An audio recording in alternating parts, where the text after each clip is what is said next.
Assalamu alaikum wa rahmatullahi wa barakatuh. Welcome to my YouTube channel, Arman's Math Insights. May peace, mercy, and blessings of Allah subhanahu wa ta'ala be on all of you. I hope you all of them are quite well by the grace of Almighty Allah subhanahu wa ta'ala.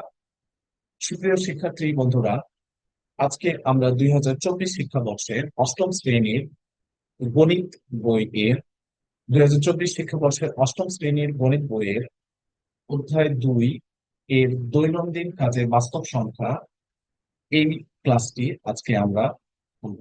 তো দৈনন্দিন কাজে বাস্তব সংখ্যা এই অধ্যায়ের আজকে আমরা 42 পৃষ্ঠা এবং 41 পৃষ্ঠা ও 42 পৃষ্ঠা এই দুইটি পৃষ্ঠার একক কাজগুলো সমাধান করব।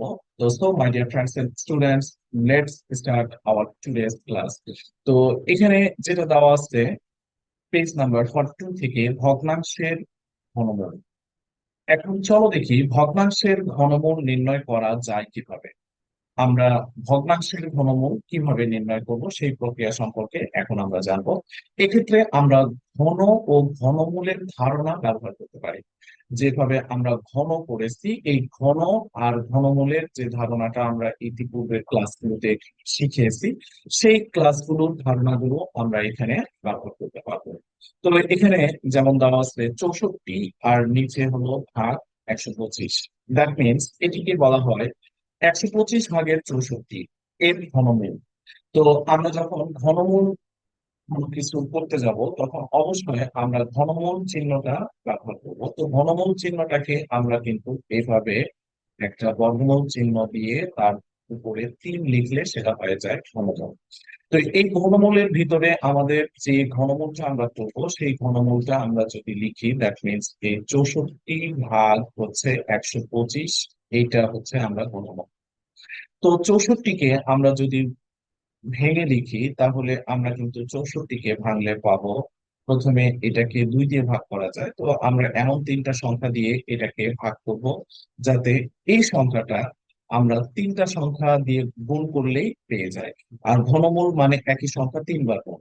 তাহলে 4 দিয়ে যদি আমি এটাকে ভাগ করি তাহলে 16। আর এবারে আবার যদি 4 দিয়ে ভাগ করি তাহলে এখানে আসছে 4 4 16। তার মানে আমরা লিখতে পারি 4 গুণ 4 গুণ 4 গুণ 4 সমান সমান 64। এটা হচ্ছে আমাদের ঘনমূল। দ্যাট মিনস 64-কে ভেঙে লিখলে আমরা পাবো।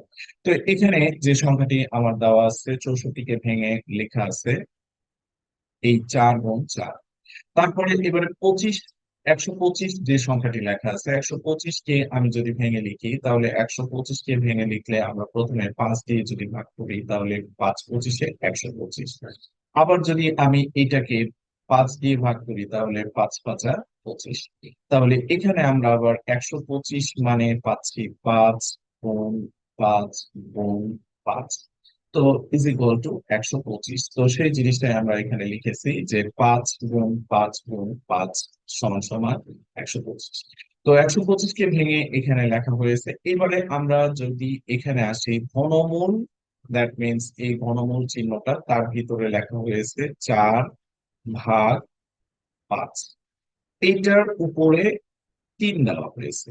3 দেওয়ার অর্থ হচ্ছে আমরা যখন ছোট ক্লাসগুলোতে শিখেছিলাম যে x into x into x, যে ভিত্তিগুলো যখনই এক জাতীয় হয় তখন এদের ঘাতগুলো যোগ হয়। তো ঘাত এখানে কোনো কিছু নেই, মানে এক এক এক আছে। তাহলে 1 যোগ 1 যোগ 1 যোগ এই হলো x⁻³ তার মানে আমরা এখানে ভিত্তি এক জাতীয় হলে ঘাতগুলো যোগ করতে পারি। তাহলে এখানেও তাই 4 এর পাওয়ার 1 আছে, 4 এর পাওয়ার 1 আছে, 4 এর পাওয়ার 1 আছে, তার মানে 4 এর পাওয়ার 3 লিখতে পারি আমরা। তারপরে সিমিলার ওয়েতে আমরা যদি 5 সংখ্যাটিকে লিখি তাহলে 5 এর পাওয়ার 1 আছে, 5 এর পাওয়ার 1 আছে, 5 এর পাওয়ার 1 আছে। তাহলে 3টা 5 আছে, তার মানে 1 যোগ 5 এর পাওয়ার 1 যোগ 1 যোগ 1 সমান সমান 5 এর পাওয়ার 3। এই সংখ্যাটিকে আমরা লিখতে পারি। তো এখানে আমরা তাহলে পাচ্ছি 4/3 এইটার উপর ঘনমূল। এবং দ্যাট মিনস প্রথমে আমরা এটাকে এইভাবেও লিখতে পারি ঘনমূল, তারপরে এখানে লিখলাম 4 এর পাওয়ার 3 আর এখানে লিখলাম 5 এর পাওয়ার তিন। তো এই দুটা সংখ্যাকে আমরা এবারে এইভাবে যদি লিখি তাহলে এটা ঘনমূল তিন, আর হচ্ছে এখানে 4/5। যেহেতু দুইটা ভগ্নাংশের লবে এবং হরে দুটাতেই পাওয়ার সেম, এই জন্য 4/5 লিখে আমরা তার পাওয়ার বা সূচক আমরা লিখতে পারি তিন। তো এখানে তাহলে এই জায়গায় আমাদের যে কাজটি হলো সেটি হচ্ছে আমাদের এই ঘনমূলের মান কিন্তু 1/3, যা আমি ইতিপূর্বে ক্লাসগুলোতে বলেছি। তো এখানে আমি যদি এবারে 4/5, এইটার পাওয়ার আছে তিন, তার সাথে আমি যদি এবারে 1/3 গুণ করি তাহলে 1/3 আর তিন এটা কেটে গেল, তখন থাকলো 4/5। তো এখান থেকে আমরা 64/125 এর ঘনমূল যদি আমরা নির্ণয় করি তাহলে যে ভগ্নাংশটি পাচ্ছি সেটি হচ্ছে 4/5, যা একটি প্রকৃত ভগ্নাংশ। আর প্রকৃত ভগ্নাংশ হওয়ার কারণে এখানে মিশ্র ভগ্নাংশ প্রকাশ করার কোনো প্রয়োজন নেই। তো এখানে আমাদের তাহলে কাঙ্ক্ষিত রেজাল্ট হচ্ছে, দ্যাট মিনস 64/125 এর ঘনমূল 4/5। So, my dear friends and students, what I'm trying to say, I think you can understand. If you don't understand, just review the video. I think you will get a clear concept from my video. So, my dear friends and students, let's go to the next topics. এবারে আমরা যদি পরবর্তী যে টপিকসটি আছে সেই টপিকসে যাই তাহলে এখানে আমরা তাহলে দেখা যাচ্ছে বর্গমূলের মতো একটি ভগ্নাংশের ঘনমূল তার লব ও হরের ঘনমূলের ভাগফলের সমান। এক্ষেত্রে খেয়াল করো যে ভগ্নাংশের লব ও হর উভয়ই ধনাত্মক সংখ্যা। কোনো কোনটি যদি ঋণাত্মক সংখ্যা হয় তাহলে কি একইভাবে ঘনমূল নির্ণয় করা সম্ভব হবে? ভেবে দেখো। সাধারণ ভগ্নাংশের ঘনমূলের বৈশিষ্ট্য: যদি এ যে কোনো পূর্ণ সংখ্যা এবং বি শূন্য ব্যতীত যে কোনো পূর্ণ সংখ্যা হয়, তবে এখানে আমরা ঘনমূল a/b ইজ ইকুয়াল টু ঘনমূল এ আর ঘনমূল বি, এই কথাটা লিখতে পারি। তারপরে এবারে এখানে আমাদের পরবর্তী যে টপিকসটা আছে, একক কাজ, ভগ্নাংশগুলোর ঘনমূল নির্ণয় করো। যেখানে দেওয়া আছে 27/216, তারপরে 7,04,969 ভাগ 35,937, এর আগে মাইনাস চিহ্ন, তারপরে 13,824 এবং ডিভাইডেড বাই 1,66,375। তো এইগুলো আমরা যদি এবারে ঘনমূল নির্ণয় করতে চাই তাহলে এই সংখ্যাগুলোর ঘনমূল নির্ণয় করার জন্য আমাদেরকে যে কাজটি করতে হবে তা হচ্ছে, এখন এটাকে আমরা যদি ঘনমূল নির্ণয় করতে চাই তাহলে আমরা প্রথমে এখানে যে কথাটি লিখবো সেটি হচ্ছে, প্রথম যে প্রশ্নটি আছে সেটি যদি আমি সমাধান করতে চাই, এখানে 27/216। তো আমরা প্রথমে এখানে লিখবো 27/216 এর ঘনমূল।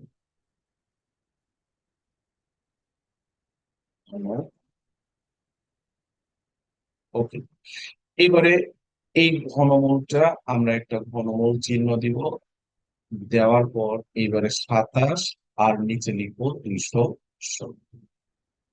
তো এখন আমি যদি এবারে পরবর্তী যে টপিকসটা আছে সেটাতে যদি আসি বা এর নিচে যদি সমান চিহ্ন দেই, তাহলে এবারে আবার হচ্ছে এখানে ঘনমূল চিহ্ন আছে। ঘনমূল চিহ্নটাকে আমি এবারে ভেঙে, দ্যাট মিনস এখানে আমাদের ছিল 27, তাহলে 27কে আমি 3 দিয়ে যদি ভাগ করি, 3×3=9, আবার 3×9 = 27, আবার 3×3=9, তার মানে 3 গুণ করলে আমার 27। তো সো এখানে আমি যদি এবারে এটাকে 27, আচ্ছা, এটা আমি যদি একটু প্লেস করে দিই তাহলে এবারে আমাদের এখানে যে রেজাল্ট আসতেছে, ওকে, এবারে আমি এখানে প্রথমে 27 ভাগ এটাকে আলাদা করে, আচ্ছা এটাও মুছে দিই, দিয়ে একবারে আলাদা করে লিখি। ওকে, নেক্সট আমি এইবারে এইটা একটা ভগ্নাংশ চিহ্ন দিলাম, এবারে এখানে 27কে আলাদা ঘনমূলে লিখলাম, আবার এই 100 216 এটাকেও আলাদা ঘনমূলে লিখলাম। এরপরে আমরা এবারে যদি পরবর্তী স্টেপে আসি তাহলে এখানে 27কে ভেঙে আমরা পেয়েছি 3 গুণ 3 গুণ 3, তাহলে এটা পেলাম 3 গুণ 3 গুণ 3। তারপরে এবারে পরবর্তী 216, আমি যদি আবার ভেঙে লিখি, তাহলে 216কে 6 দিয়ে ভাগ করলে এখানে আসে 3 6 18, তারপরে এখানে 36, 6 6 36। তারপরে এখানে আবার যদি 6 দিয়ে ভাগ করি তাহলে এখানে 6 6 36। তো এখন এবারে আমরা এখানে আবার যদি আসি তাহলে এখানে পাচ্ছি 6 গুণ 6 গুণ 6। তো এখন এবারে আমরা আমাদের সেই আগের স্টেপে যদি ফেরত যাই যে আমাদের সমজাতীয় রাশির মধ্যে দ্যাট মিনস এক ভিত্তি এক জাতীয় হলে ঘাতগুলো যোগ হয়। তাহলে এখানে আমি যদি ঘাত যোগ করি তাহলে 3 এর পাওয়ার 1 যোগ 3 এর পাওয়ার 1 যোগ 1। এর পরবর্তীতে আমি যদি আবার লিখি তাহলে এখানে আসবে ঘনমূল 6, দ্যাট মিনস 6 গুণ 6 গুণ। তো এবারে আমি যদি এটার সমাধান করতে চাই তাহলে এখানে এবারে আমরা লিখবো ঘনমূল, এটাকে বাদ দিয়ে আমি যদি এবারে, আচ্ছা, এবারে আমরা এটাকে একটু যদি মুছে দেই, যে এখানে আমরা লিখতে পারি এই জায়গায় আমরা ঘনমূল, এটা লিখলাম। তো ঘনমূল এখানে 3 এর পাওয়ার 1 যোগ 1 যোগ 3, 3 এর পাওয়ার 3। এবারে নিচেরটাও সেম একই, 6 6 এর পাওয়ার 3। তো এখন এটা আমি যদি ক্যালকুলেশন করি তাহলে 3 এর পাওয়ার 3 গুণ 1/3, 3 3 কেটে যাবে। সিমিলার ওয়েতে এখানে 6 এর পাওয়ার 3, তারপরে এখানে গুণ 1/3, 3 3 কেটে গেল। তারপর এইবারে এখানে আসলো 3 এর পাওয়ার কোনো কিছু নেই, আর 6 এর পাওয়ার কোনো কিছু নেই, তার মানে 3/6। তো এই 3/6 যে ভগ্নাংশটি আমি পেলাম, এটাকে কাটাকাটি যদি করি তাহলে কাটাকাটি করলে আমাদের আসে 1, আর নিচে আসে 2, তার মানে 1/2। এই 1/2 হলো আমাদের প্রথম যে ভগ্নাংশটি ছিল সেটি এর ঘনমূল। তো so my dear friends and students, আমি কি বলতে চাচ্ছি সেটা অবশ্যই তোমরা বুঝতে পেরেছো। আর যদি বুঝতে না পারো তাহলে ভিডিওটিকে পুনরায় টেনে আবার দেখো, তাহলে অবশ্যই অবশ্যই তোমরা এখান থেকে একটা ক্লিয়ার কনসেপ্ট পেয়ে যাবে। তো এবারে আমরা যদি পরবর্তী যে টপিকসটা আছে সেই টপিকসে যদি আসি তাহলে এখানে পরবর্তী টপিকসটা আছে আমাদের 7 লক্ষ মাইনাস, এই জায়গায় লিখতে পারি -7 লক্ষ। আচ্ছা, এই জায়গায় আমরা এটাকে, আচ্ছা, এখানে -7 লক্ষ 49,000,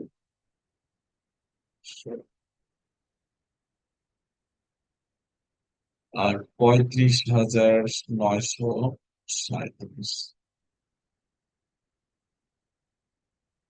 এর ঘনমূল। তো এর ঘনমূলটাকে এখন আমরা লিখবো ঘনমূল চিহ্ন 7,49,670, আর নিচে 35,937, 937। এবারে এটার আমরা ঘনমূল করতে গেলে প্রথমে আমরা যে কাজটা করবো, আগে ভগ্নাংশগুলোকে আলাদা করে লিখব। তো ভগ্নাংশগুলোকে আমি যদি আলাদা করে লিখতে চাই তাহলে এখানে ভগ্নাংশ, দ্যাট মিনস 3, 70,000, 49, 69।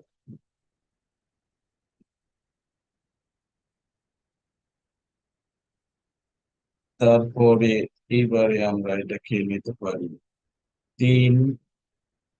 এখানে আছে 35,900।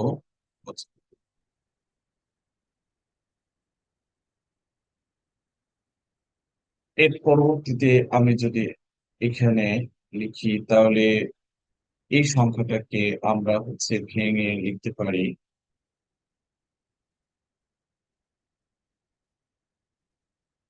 এটাকে ভেঙে আমরা লিখতে পারি 89। তিনবার যদি আমি গুণ করি, 89 গুণ 89 গুণ, এই 89 আর 89 আমরা যদি গুণ করি তাহলে আমাদের রেজাল্ট আসে এখানে 89 গুণ 89, তাহলে এখানে আসবে 7,921। এবারে এইটাকে 89 গুণ 89 আকারে আমরা যদি ভেঙে লিখি তাহলে এখানে যে মানটা পাচ্ছি, এবারে সেম একই জিনিস আমরা আবার এখানে 35,937 এই সংখ্যাটি আছে, তাহলে এই সংখ্যাটিকে আমরা যদি ভেঙে লিখি 33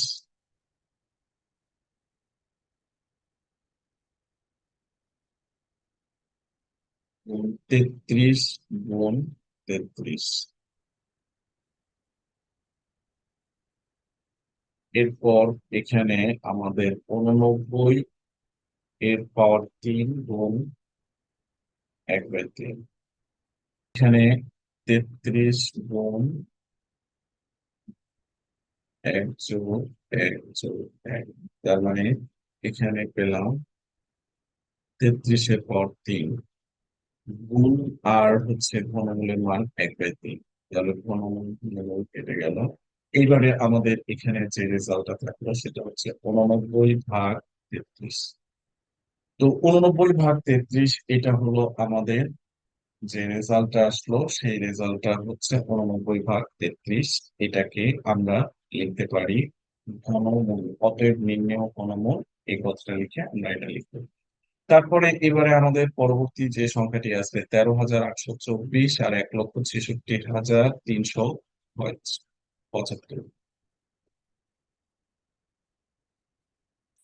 তো এবারে আমরা পরবর্তী যে সমস্যাটি আছে সেই সমস্যাটি যদি সমাধান করতে চাই তাহলে এখানে আমরা যে সমস্যাটির সংখ্যা পাচ্ছি সেটি হলো 13,824 ভাগ, এখানে আমাদের যে রেজাল্ট আছে সেটা হচ্ছে 1,66,375। ওকে, এই ভগ্নাংশটির ঘনমূল যদি আমরা নির্ণয় করতে চাই তাহলে এত এর ঘনমূল সমান এটা 13,824,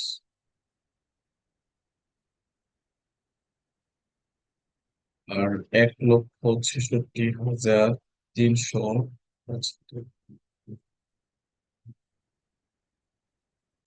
এর পরবর্তীতে আমরা এবারে পরের লাইনে যদি আসি তাহলে এখানে আমরা প্রথমে ঘনমূল, এখান থেকে 13,824, আর নিচে হচ্ছে ঘনমূল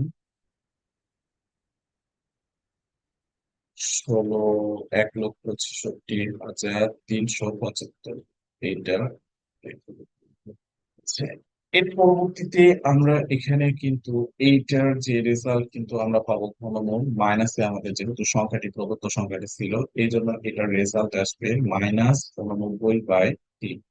তাহলে এখানে আমরা মাইনাস সংখ্যাটি দেখবো, -89/3।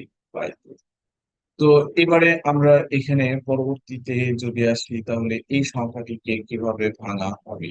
এই সংখ্যাটিকে ভাঙার জন্য আছে 13,824। 13,824 মানে 24 গুণ 24 হয় 576। 576 কে আমরা যখন আবার 24 দিয়ে গুণ করি তখন হয় 13,824। তাহলে এখানে আমরা লিখতে পারি 24 গুণ 24 আমাদের যে 24 গুণ 24, এটা গুণ 24, আর নিচেরটা আমাদের এখানে আছে 1,66,375। 1,66,375 মানে 55 গুণ 55।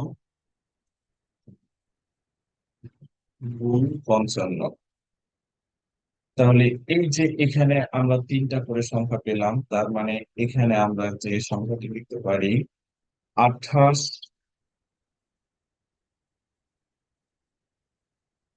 গুণ 28, 24 গুণ 24 গুণ 24, তাহলে 24 গুণ 24 গুণ 24 মানে হচ্ছে আমাদের এখানে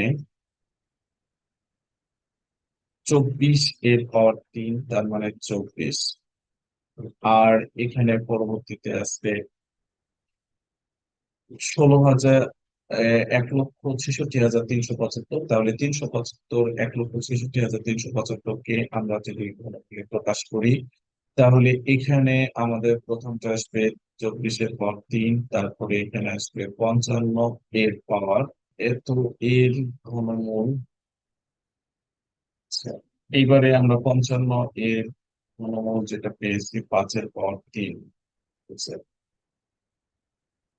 55 এর পাওয়ার 3 হবে, তাহলে এখানে আসবে 143 গুণ 124 এর পাওয়ার 3। আর নিচে এটা যদি একটু খেয়াল করি, তাহলে এখানে আমাদের যে রেজাল্টটা আসে সেটা হচ্ছে 24 এর পাওয়ার 3, পরবর্তীতে 55 এর পাওয়ার 3। আর এটাকেই আমরা এখানে ভগ্নাংশে লিখেছি। তো এই ভগ্নাংশটার এবারে আমি যদি এখানে এখানে আমাদের একটা ঘনমূল যোগ আছে। আচ্ছা, এবারে আমরা এখানে লিখতে পারি 24 এর পাওয়ার 3। আচ্ছা, এটাকে আমি যদি এবারে, এরপরে আসবে 13,824, আর হচ্ছে 1,64,000। তো এটা আমরা এখানে সমাধান করে যে মানটি পেলাম সেই মানটি পর্যন্ত আজকে থাকবে। So, my dear friends and students, what I'm trying to say, I think you can understand. If you don't understand, just review the video. I think you will get a clear concept from my video.